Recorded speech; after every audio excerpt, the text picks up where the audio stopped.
Did you know that on the very first morning the tomb was found empty, the truth of Easter was already being challenged by another story?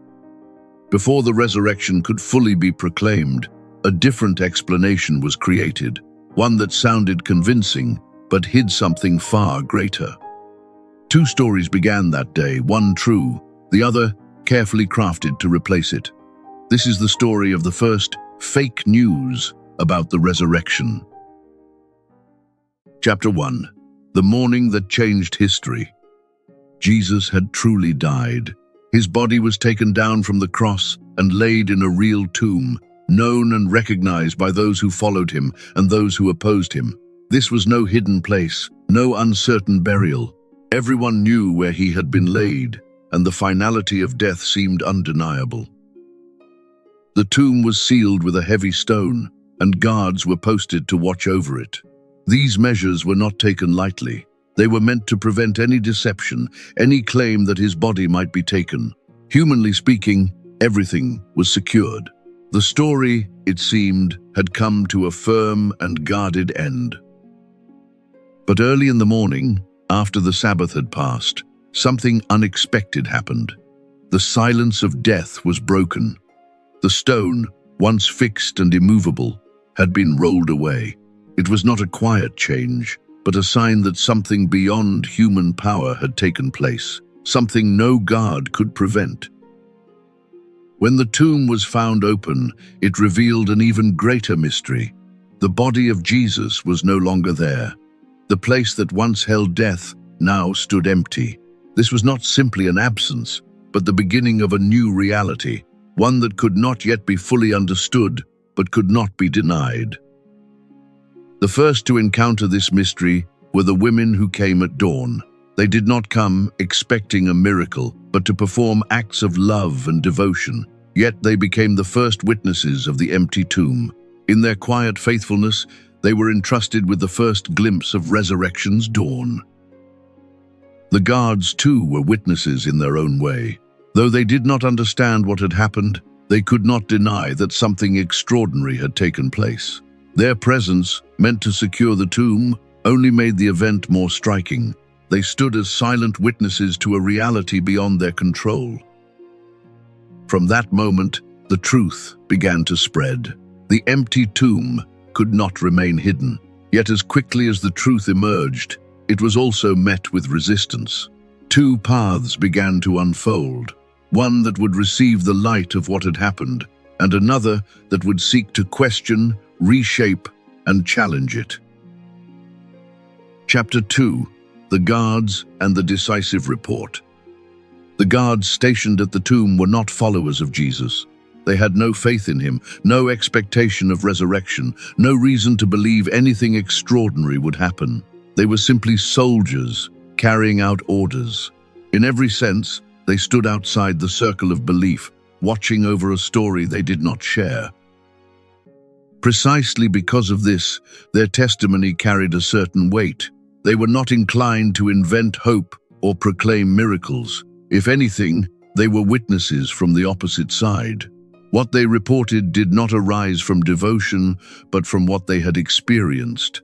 Their words, therefore, bore the mark of reluctant and unexpected truth. After the event at the tomb, fear overtook them.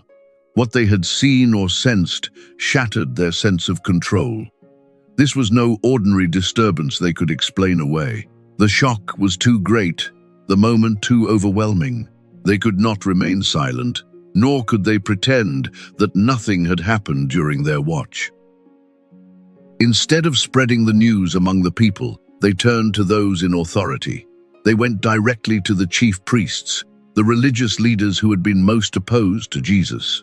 It was a natural choice in their world to report upward to those who had power to respond and decide what should be done next.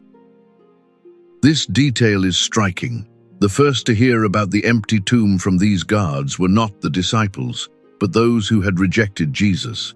The news of something extraordinary reached the very group that had sought to silence him. In a quiet but profound way, the truth knocked first at the door of opposition. Yet the guards did not proclaim resurrection. They did not interpret what they had witnessed in the light of faith. They simply carried information, raw and unsettling, to the center of religious authority. What they brought was not a message of hope, but a report that demanded explanation one way or another. From this moment on, the story began to shift. What had happened at the tomb was no longer just an event to be pondered. It became a situation to be managed, a narrative to be shaped. The question was no longer only what happened, but also what will be told about what happened. Chapter 3. The reaction of the chief priests and elders. When the chief priests and elders heard the report, they did not receive it with a desire to seek the truth. There was no pause for reflection, no openness to God's action. Instead, they were already thinking ahead. Their concern was not what had happened, but what this news might mean for everything they had done before. They quickly gathered to discuss the situation. It was an urgent meeting, filled with tension and concern.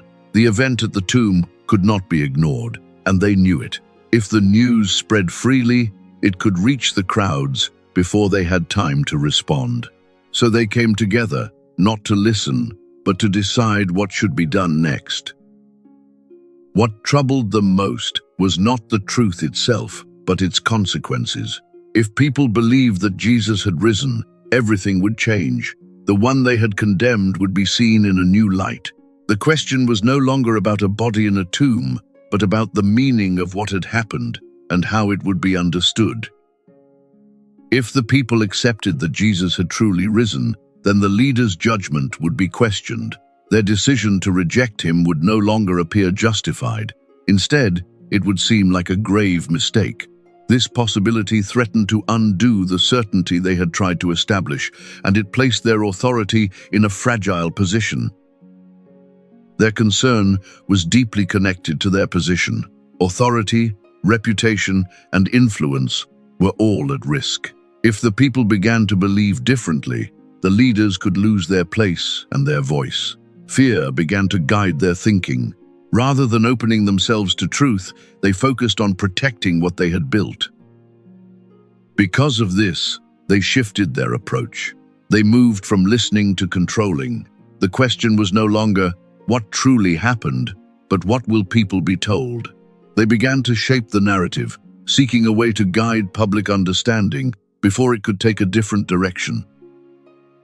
In that moment, a plan started to take form. It was not a search for truth, but a strategy for influence. They would not deny that something had happened, but they would control how it was explained. And so, instead of allowing the truth to speak for itself, they prepared to offer another story. Chapter 4. The birth of a false story. The chief priests and elders did not leave the situation to unfold on its own. Instead, they took deliberate action. They offered money to the guards, not as a reward for truth, but as a price for a certain version of events. In this exchange, testimony became something negotiated, shaped not by what had happened, but by what they wanted others to believe. Along with the payment came a carefully prepared story. The guards were instructed to say that the disciples had come by night and stolen the body of Jesus. This explanation did not arise from investigation, but from intention. It was crafted to replace the unknown with something that sounded familiar, something people could easily imagine and accept. The story was designed to appear reasonable. It offered a natural explanation that did not require faith or openness to the divine. In a world where people often prefer what can be explained, this account had a certain appeal. It did not challenge assumptions, but confirmed them, allowing listeners to remain within the limits of ordinary understanding. In doing so, it reduced a profound and mysterious event to a simple human act. What had happened at the tomb, something beyond human power, was reinterpreted as an ordinary theft. The possibility of God's intervention was quietly removed, replaced by a narrative that kept everything within the control of human action and human motives. At the same time, the story shifted responsibility onto the disciples. Those who had once been afraid and scattered were now portrayed as deceivers, capable of planning and executing such an act. This not only protected the leaders from blame, but also cast suspicion on those who would later proclaim the resurrection, weakening their credibility from the beginning. Yet the story itself contained a clear contradiction. If the guards had been asleep, how could they know exactly what had taken place? How could they identify who came and what they did? This inconsistency might have raised questions, but it was overshadowed by the authority behind the claim and by the simplicity of the explanation offered. Even so, the story spread. Supported by influence and repeated among the people, it gained acceptance. This shows how a falsehood, when backed by power and presented convincingly, can travel far. Truth does not always spread more quickly than error. Sometimes, what is easier to believe becomes what is most widely told. Chapter 5. The first fake news of the resurrection. What emerged from that moment can rightly be called a form of false news, not by accident, but by intention. It was carefully created and deliberately spread. This was not confusion or misunderstanding. It was a coordinated effort, shaped by those in authority, to guide what people would believe about what had taken place at the tomb that morning. The goal was not simply to respond, but to replace. Instead of allowing the truth to unfold, another story was put forward to take its place. It offered an alternative explanation, one that would stand in front of the truth like a veil. In doing so, it attempted to redirect attention away from what God had done. This false narrative appeared immediately. Almost at the same moment, the real event began to be known. There was no waiting, no space for reflection. As soon as the truth began to surface, another version was ready to accompany it. This shows how quickly truth can be challenged, even at the very moment it first becomes visible. Interestingly, the story did not deny that the tomb was empty. That fact was too evident to ignore. Instead, it focused on explaining the emptiness in a different way. By changing the meaning of the event, it reshaped how people would understand it. The same reality was presented, but its significance was quietly altered. This approach relied on something deeply human, our natural tendency to doubt what seems beyond explanation. People often find it easier to accept a simple human cause than a divine mystery. The idea of a stolen body fit within familiar patterns, while the resurrection called for faith, for openness to something greater than ordinary experience. In this way, the situation revealed that the real struggle was not only about what had happened, but about how it would be understood. Two interpretations stood side by side. One invited belief in God's power over death, while the other offered a closed explanation that required no change of heart, no step beyond what could be seen. For this reason, this moment can be seen as the first instance of false news surrounding the Christian faith. It set a pattern that would repeat throughout history. When truth appears, it is often accompanied by distortion.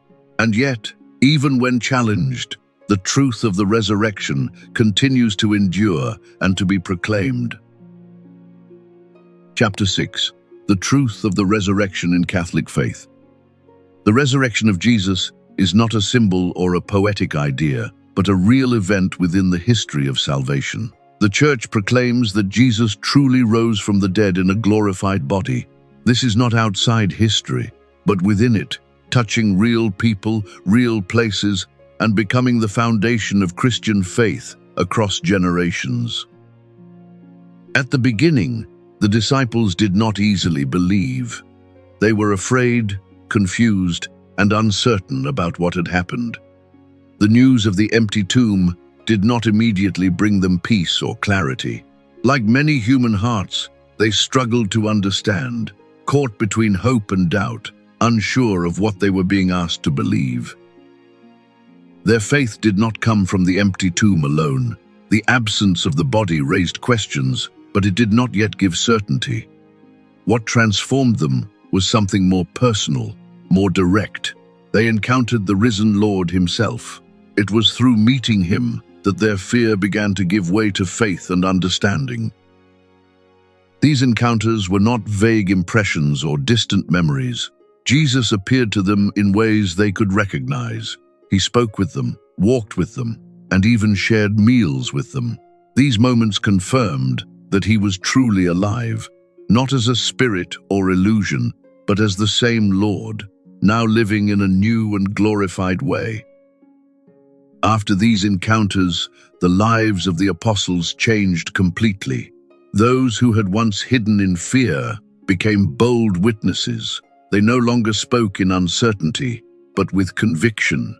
The resurrection was no longer a question for them, but a reality they had experienced. Their mission began not from theory, but from a life-changing encounter. This transformation was not without cost. The apostles faced opposition, persecution, and suffering.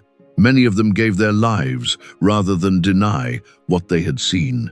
Such courage is difficult to explain if their message had been based on a lie. Their willingness to suffer reveals the depth of their conviction and the truth they carried. For this reason, Christian faith does not rest on rumors or invented stories. It is grounded in living witness. The resurrection is proclaimed because it was experienced, seen, and handed on.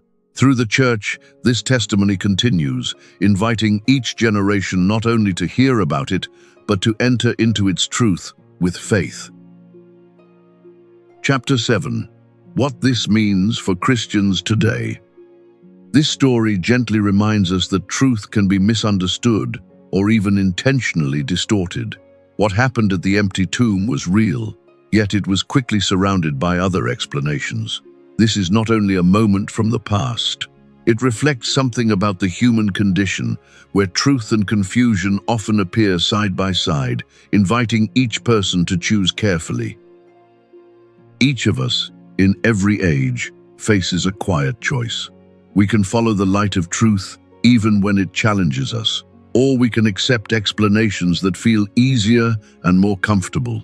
The path of faith is not always the simplest one. It often asks us to trust beyond what we can fully explain or immediately understand. False narratives are not a modern invention.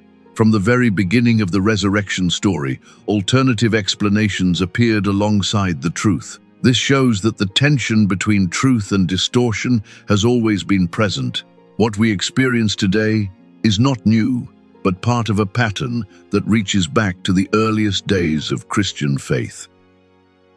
Because something is widely accepted does not mean it is true. The story spread among many people, yet it did not reflect what had truly happened. This invites us to be cautious. Popular opinion can be powerful, but it is not the final measure of truth. Faith calls us to look deeper, beyond what is simply repeated or easily believed. For this reason, Christians are invited to discern. This means taking time to seek, to listen, and to reflect with an open heart. It involves trusting the teachings of the church and remaining attentive to the voice of God. Discernment is not about suspicion, but about a sincere desire to recognize and remain faithful to what is true. To live this truth is not only a matter of words. Witness is given through the way we live each day. Acts of love, patience, forgiveness, and hope speak more deeply than arguments. When a Christian life reflects the light of Christ, it becomes a quiet but powerful testimony to the reality of the resurrection. And even as time passes, the truth remains. The resurrection of Jesus continues to be proclaimed, generation after generation. It has endured questions, doubts, and opposition, yet it stands firm. This enduring witness reminds us that truth, grounded in God, does not fade. It continues to invite every heart into its light.